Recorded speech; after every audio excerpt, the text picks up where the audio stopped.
Welcome to the Life After Life podcast, where we explore our soul's physical and non-physical journey. I'm Majona. Let's discuss angels, guides, and loved ones from the other side. Welcome back. Well, we're going to talk about angels again, one of my favorite conversations.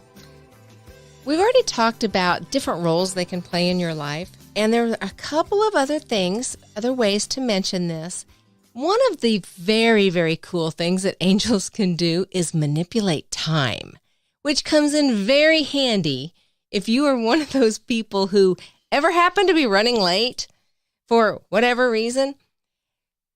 Play with this. Angels are so playful. So if you find yourself running late, rather than stressing, because that seems to only make it worse, right? And then you're like trying to hurry up and rush, and that makes more things go wrong. And then traffic, you're going to hit all the red lights and your anxiety increases.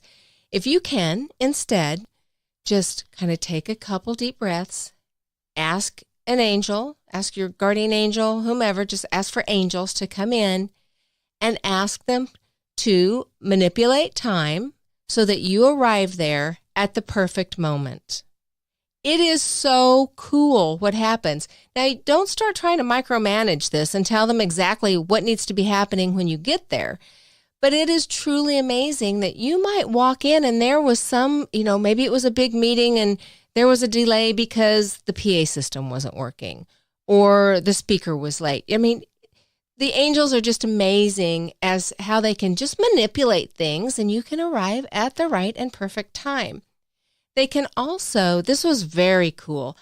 I was taking a trip with my small children, and this was a typically 4 to 4.5 hour trip. It was 4 hours if I could time it and the kids were asleep and we didn't have to stop. Otherwise, it would be 4.5 hours.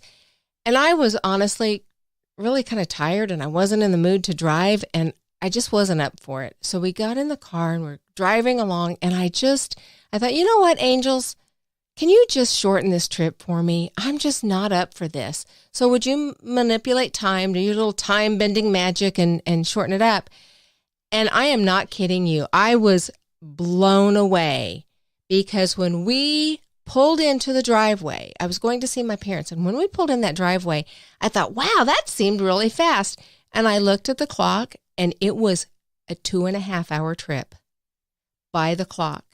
And I truly sat there thinking, this is not even possible. I mean, okay, they can make things happen to help a little bit, but seriously, this just happened in 2.5 hours. So yes, it is true. I'm not lying about that. I didn't change the clock, nor did they.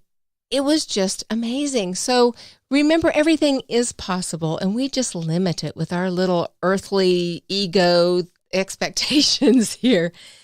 So the other thing that I'm really guided to tell you, and this is amazing to me because very, very few people know this has ever happened. So I'll just say, if you couldn't buy into that time bending part, then you probably are so not going to believe this because I still, I get chills when I remember this. My mom was terminal with cancer, and we used to go to a powwow every summer. That was just fun. It was, it was a huge gathering of Native Americans, and there was a large dance competition. It actually was the Red Earth Festival in Oklahoma City. And knowing that this was Mom's last powwow, I thought, what do we do to really make this easy on her and yet memorable? And we would always buy, whatever struck us. And there were over 20 artisans there. So being mindful of Mom's condition, I ended up buying only one thing at that powwow. And it was just a very, very simple ring.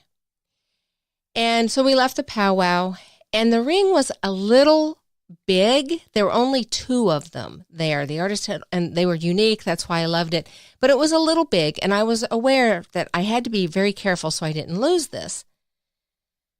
So a couple weeks later, more family came, and they were spending time with Mom. So I was going to hit the road with my 2 little girls and go see some other family that was actually a couple states away.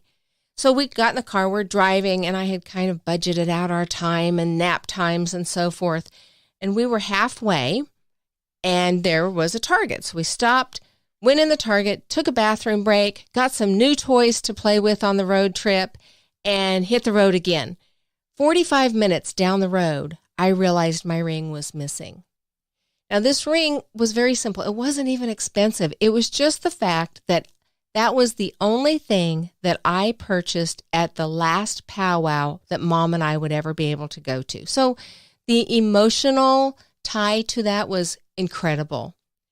And when I realized that ring was gone, I was panicked. My first reaction was just absolute panic. And I thought, oh my gosh, it fell off. Where did it fall off?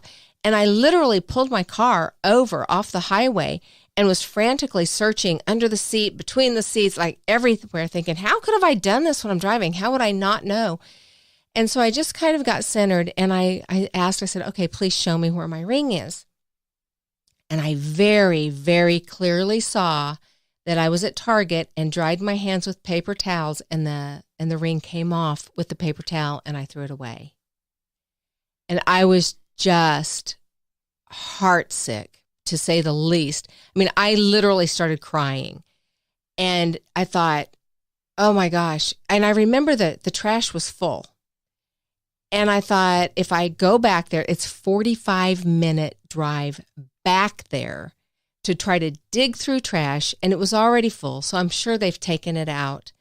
And then it's another 45 minutes to get back, right? And this is tacking all of this time onto an 8-hour trip already with these little girls. And I thought about calling them and begging somebody to please look through the trash. And I thought, nobody's going to do that. You know, they're just not. So I had to sit there and get square with this and really think about my options. Well, I saw a McDonald's up someplace just right up the road, and the girls were kind of hungry and thirsty, so I needed to buy myself time to process this. So we went up to McDonald's, and this was when they had their Beanie Babies, those little miniature Beanie Babies, and my girls loved those things. So I went through the drive-thru, and I asked them I got like a Happy Meal, and I asked for 2 extra Beanie Babies, whatever they were that, I would just buy the extras. And after, it was between taking my order and driving up to the window, there were a couple cars, and I sat there, and in that time, I thought, okay, Majona, it's just a ring. You cannot make these little girls endure another hour and a half minimum in the car, already tacked on to 8 hours, on a chance that you can find this that is a slim to no chance. So you have the memory. Mom is not the ring. You have the memory, and you just have to let it go. So I took a breath and just really released that and pulled up to the window, got their sacks with their Happy Meals, and sat them on the seat next to me and paid, pulled up to park so I could give them their food. And when I pulled up and turned around to pick up the sacks, my ring was sitting on top of one of the sacks with the Beanie Baby. So even remembering this right now, I have chills and choking a little bit. My reaction truly was like, it was a rattlesnake. I mean, I literally jumped back and just stared at that ring thinking, where did it fall from? Was it in the visor? How could it have been in the passenger seat visor? Was it on the dash? I mean, there was absolutely no way this fell from any place in my car and landed perfectly on top of a Beanie Baby. And I just sat there and again, just started crying. And I just knew, that, it was the angels. There was no doubt in my mind. And I just was so grateful and thanked them so from the bottom of my heart so profusely, and I could not keep the emotion from just spilling out. And so I gave my girls their food and their toys, and they were very happy. And when we arrived where we were going, I had a chance to kind of remove myself later and meditate, and asked, who was that? Thank you so much. Who did that? And all they said, and this is so typical of the angels, with absolute nothing but pure love, said, a friend. Thought, wow, no kidding. Thank you. So, miracles happen all the time. And that was, for me, just an amazing, oh my gosh, I just couldn't have asked for anything better. And also, realization of just don't put boundaries. Don't put boundaries on what I think can happen. For them, it was a gift of love. And I truly believe that they gifted me with that because my love for my children was what was the deciding factor for me to forego going back and doing this. So the angels returned that with a gift. So, gosh, I've shared that with so few people. And before I started this podcast, they urged me to share it with you. So I am doing that with confidence that you don't think I'm insane. And I look forward to sharing more stories with you. Again, I would love to hear from you, your stories, your questions.